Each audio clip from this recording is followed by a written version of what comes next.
Good morning all. എല്ലാവർക്കും equity മാക്സിന്റെ പുതിയൊരു വീഡിയോയിലേക്ക് സ്വാഗതം. ഇന്ന് 3 ഏപ്രിൽ 2025 വ്യാഴാഴ്ച. എല്ലാവർക്കും ഒരു പ്രോഫിറ്റബിൾ ദിവസം ആയിരിക്കട്ടെ എന്ന് ആശംസിക്കുന്നു. അപ്പൊ നമുക്ക് ഇന്നത്തെ മാർക്കറ്റ് അപ്ഡേറ്റ്സിലേക്ക് കടക്കാം. നമുക്ക് ഇന്നത്തെ മാർക്കറ്റ് അപ്ഡേറ്റ്സ് കേൾക്കുന്നതിന് മുമ്പ് തന്നെ ഇന്നത്തെ മാർക്കറ്റിനെ പറ്റി നമുക്ക് ചെറിയൊരു അനാലിസിസ് നമുക്ക് നടത്താം. ഇന്നലെ നമ്മൾ മാർക്കറ്റ് നോക്കുവാണെങ്കിൽ നമുക്ക് മനസ്സിലാവും ഒരു ബുള്ളിഷ് ട്രെൻഡ് ആയിരുന്നു നമുക്ക് ഇന്നലെ ഇന്ത്യൻ സ്റ്റോക്ക് മാർക്കറ്റിൽ കാണാൻ സാധിച്ചത്. നമ്മൾ നിഫ്റ്റിയുടെ കാര്യം നോക്കുവാണെങ്കിൽ ഇന്നലെ ഏകദേശം 26 പോയിന്റ് ഗ്യാപ്പ് അപ്പിലാണ് നിഫ്റ്റി ഓപ്പൺ ചെയ്തത്.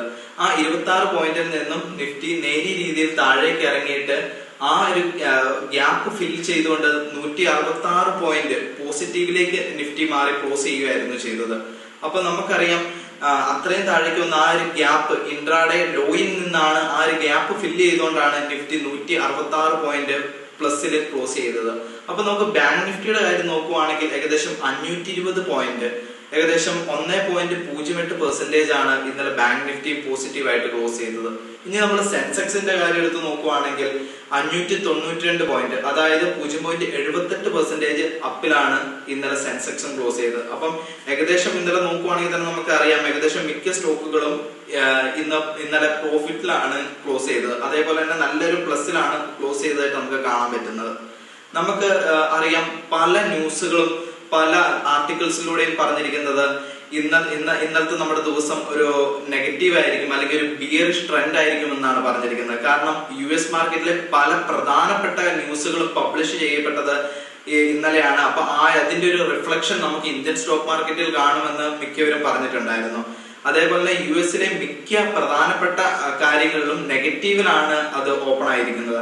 അപ്പൊ അതുകൊണ്ട് തന്നെ നമുക്ക് നെഗറ്റീവ് ആവാനുള്ള സാധ്യതയായിരുന്നു കൂടുതൽ. പക്ഷെ നമ്മൾ എല്ലാവരും ശ്രദ്ധിക്കണം. ഇന്നലെ നമ്മുടെ വീഡിയോ കണ്ടവരാണെങ്കിൽ നിങ്ങൾക്ക് മനസ്സിലാവും, നമ്മൾ പറഞ്ഞിട്ടുണ്ടായിരുന്നു ഏകദേശം ഈ നെഗറ്റിവിറ്റിയുടെയൊക്കെ ഒരു 75 to 80% റിയാക്ഷൻസ് മാർക്കറ്റിൽ കഴിഞ്ഞ ഒരു 3-4 ദിവസങ്ങളായിട്ട് ആ റിയാക്ഷൻസ് നടന്നു കഴിഞ്ഞു എന്ന്. അപ്പം അത് തന്നെയാണ് നമുക്ക് ഇന്നലത്തെ നമ്മുടെ മാർക്കറ്റിൽ കാണാൻ പറ്റിയത്. ഇന്നലെ ഈ നെഗറ്റീവ് എല്ലാം ഉണ്ടായാൽ പോലും നമ്മുടെ മാർക്കറ്റ് ഇന്നലെ ക്ലോസ് ചെയ്തത് പോസിറ്റീവിലാണ്. അപ്പൊ ഒരു പോസിറ്റീവ് ട്രെൻഡ് തന്നെയാണ് ഇന്നലെ മാർക്കറ്റിൽ ഉണ്ടായിരുന്നത്. അപ്പം ഇതിലൂടെ നമുക്ക് എന്ത് മനസ്സിലാക്കാം, നമ്മൾ റീറ്റെയിലേഴ്സിനെ എല്ലാം കബളിപ്പിച്ചുകൊണ്ടാണ് നമ്മുടെ FIAs എല്ലാം നിൽക്കുന്നത്.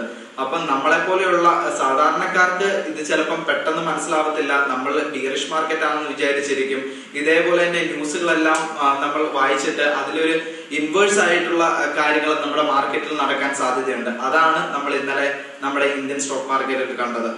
ഓക്കെ, അപ്പൊ നമുക്ക് ഇനിയിപ്പോ ബാക്കിയുള്ള കാര്യങ്ങളിലേക്ക് കടക്കുവാണെങ്കിൽ ഗ്ലോബൽ മാർക്കറ്റിനെ പറ്റി ഇനി നമ്മൾ നോക്കുവാണെങ്കിൽ പുതുതായിട്ട് ഇന്ന് ISM സർവീസിന്റെ PMI ഡാറ്റ ഇന്ന് റിലീസ് ആവുന്നുണ്ട്.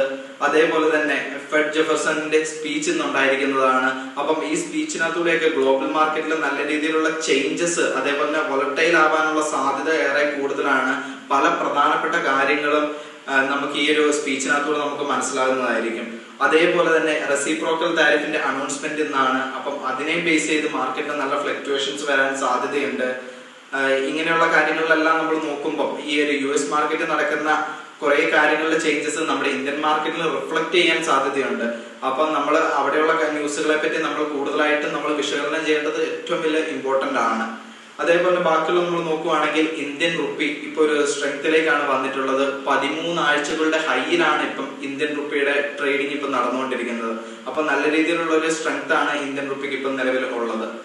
ഇനിയിപ്പോ നമ്മൾ നോക്കുവാണെങ്കിൽ US താരിഫ് ഓട്ടോമൊബൈൽ താരിഫിന്റെ ഇത് നോക്കുവാണെങ്കിൽ 25% ആണ് US ഇപ്പം താരിഫ് പ്രഖ്യാപിച്ചിട്ടുള്ളത്. അതായത് US പുറത്തുള്ള ഏത് കൺട്രിയിൽ നിന്നാണേലും ഓട്ടോമൊബൈൽ പാർട്സ് അല്ലെങ്കിൽ ഓട്ടോമൊബൈൽസ് നമ്മുടെ വെഹിക്കിൾസ് എല്ലാം അവരുടെ കൺട്രീസിലേക്ക് കൊണ്ടുപോകുവാണെങ്കിൽ 25% താരിഫ് ആയിരിക്കും ഉണ്ടാവുക. അപ്പം ഇത്രയും ഒരു പെർസെന്റേജ് താരിഫ് വരിക എന്ന് പറഞ്ഞിട്ടുണ്ടെങ്കിൽ അത് വളരെ മാർക്കറ്റ് നല്ലൊരു ചേഞ്ചസ് വരുത്തേണ്ട കാര്യമാണ്. അതുകൊണ്ട് തന്നെയാണ് നമ്മൾ കഴിഞ്ഞ ദിവസങ്ങളിലെല്ലാം നമുക്ക് മാർക്കറ്റിൽ നല്ല രീതിയിലുള്ള ചേഞ്ചസ് നമ്മൾ കണ്ടിട്ടുള്ളത്. ഇനിയിപ്പം അതേപോലെ തന്നെ നോക്കുവാണെങ്കിൽ ചൈന മാർക്കറ്റിനെ സംബന്ധിച്ചിടത്തോളം നോക്കുവാണെങ്കിൽ ചൈന ഗവൺമെന്റ് അവിടുത്തെ പല കമ്പനീസിനും അതേപോലെ തന്നെ ടോട്ടലായിട്ടും റെസ്ട്രിക്ഷൻസും റൂൾസ് ആൻഡ് റെഗുലേഷൻസും കൊടുത്തിട്ടുണ്ട് US പല കമ്പനീസിലും ഇൻവെസ്റ്റ് ചെയ്യുന്നതിൽ. അപ്പം ഇനി പണ്ടത്തെ പോലെ തന്നെ പെട്ടെന്ന് തന്നെ ചൈനക്കാർക്ക് അതേപോലെ ചൈനയിലുള്ള കമ്പനീസിന് US മാർക്കറ്റിൽ പെട്ടെന്ന് തന്നെ ഇൻവെസ്റ്റ് ചെയ്യാൻ പറ്റത്തില്ല. കുറെ റൂൾസ് ആൻഡ് റെഗുലേഷൻസ് ഫോളോ ചെയ്തതിന് മാത്രമേ ഉള്ളൂ അവിടെയുള്ള കമ്പനീസിൽ ഇൻവെസ്റ്റ് ചെയ്യാൻ പറ്റുള്ളൂ.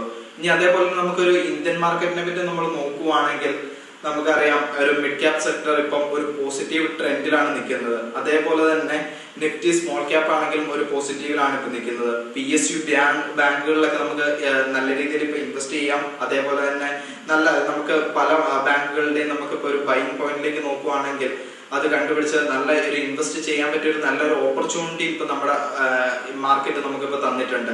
അതേപോലെ ഇത് ഏറ്റവും കൂടുതൽ ഉപകാരപ്പെടുന്നത് സ്വിംഗ് ട്രേഡേഴ്സിനാണ്. അപ്പം സ്വിംഗ് ട്രേഡേഴ്സ് കുറച്ചും കൂടെ നമ്മുടെ ബ്രേക്ക്ഔട്ട് കാര്യങ്ങളെല്ലാം നോക്കുവാണെങ്കിലും അതേപോലെ തന്നെ ഡീപ്പായിട്ട് ഓരോ കമ്പനീസിനെ പറ്റി പഠിക്കുവാണെങ്കിലും അവർക്ക് ഇൻവെസ്റ്റ് ചെയ്യാൻ പറ്റിയ ഒരു ബെസ്റ്റ് ഓപ്പർച്യൂണിറ്റി ആണ് ഇപ്പൊ മാർക്കറ്റ് തന്നിട്ടുള്ളത്. അതേപോലെ തന്നെ നമുക്ക് നോക്കുവാണെങ്കിൽ എനർജി ആൻഡ് ഇൻഫ്രാസ്ട്രക്ചറിൽ നല്ലൊരു റിവേഴ്സൽസ് നമുക്ക് കാണാൻ പറ്റുന്നുണ്ട്. അതേപോലെ തന്നെ ഈ ഒരു റിവേഴ്സൽസിലൂടെ നമുക്ക് എനർജി ഇൻഫ്രാസ്ട്രക്ചേഴ്സിലേക്കൊക്കെ നമുക്കൊന്ന് പല കമ്പനീസിലേക്ക് നോക്കുന്നത് വളരെ ഉചിതമായ ഒരു കാര്യമായിരിക്കും. അതേപോലെ തന്നെ നമുക്ക് NSEയിൽ നിന്ന് ഇന്ന് പെർഫോം ചെയ്ത സെക്ടേഴ്സ് ഇപ്പൊ നിങ്ങൾക്ക് സ്ക്രീനിൽ കാണാം. ഇത്രയും സെക്ടേഴ്സ് ആണ് ഇന്ന് നല്ല രീതിയിൽ NSEയിൽ പെർഫോം ചെയ്തിട്ടുള്ളത്.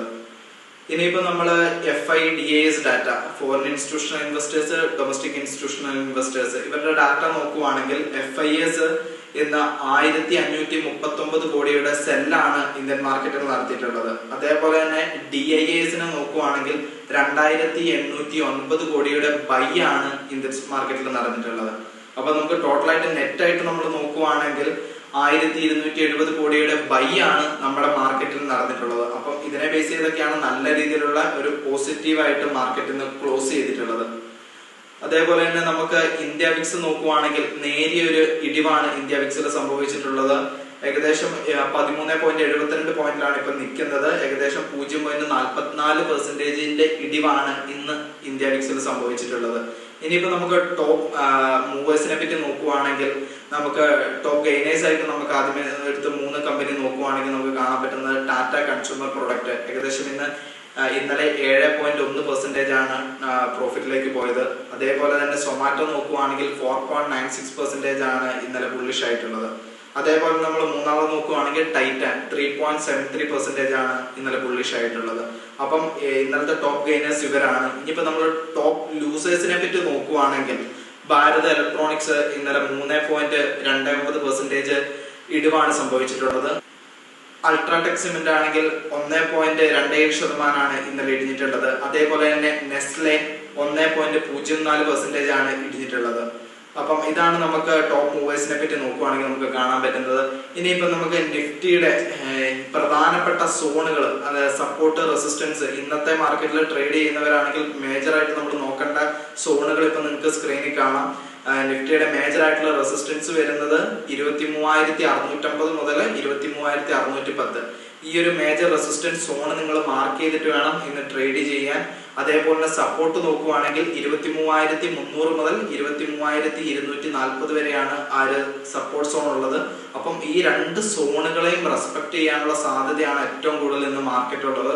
അപ്പൊ നിങ്ങൾ ഇന്ന് ട്രേഡ് ചെയ്യുന്നവരാണെങ്കിൽ നിർബന്ധമായിട്ടും ഈ ഒരു സപ്പോർട്ടും റെസിസ്റ്റൻസും നിങ്ങൾ മാർക്ക് ചെയ്തിട്ട് വേണം നിങ്ങൾ ഇന്ന് ഇന്ത്യൻ സ്റ്റോക്ക് മാർക്കറ്റിൽ ട്രേഡ് ചെയ്യാൻ വേണ്ടി. അപ്പം ഇതൊക്കെയാണ് മേജറായിട്ട് നമ്മൾ ഇന്നത്തെ മാർക്കറ്റിൽ നമ്മൾ ട്രേഡ് ചെയ്യുമ്പം ശ്രദ്ധിക്കേണ്ട കാര്യങ്ങൾ. അപ്പം ഇതേപോലെ തന്നെ നിങ്ങൾക്ക് പുതിയ എന്തെങ്കിലും കണ്ടന്റ് കാര്യങ്ങൾ മാർക്കറ്റ് ഈ ഒരു വീഡിയോയിലൂടെ പ്രീ മാർക്കറ്റിലൂടെ ആഡ് ചെയ്യേണ്ട കാര്യങ്ങൾ ഉണ്ടെങ്കിൽ നിങ്ങൾക്ക് വീഡിയോയിൽ കമന്റ് ആയിട്ട് രേഖപ്പെടുത്താം. അപ്പം ഇന്നത്തെ ഒരു മാർക്കറ്റിൽ നിങ്ങൾക്ക് എല്ലാവർക്കും പ്രോഫിറ്റബിൾ ആകട്ടെ എന്ന് ആശംസിക്കുന്നു. That's all. Signing off, Joppy Markose.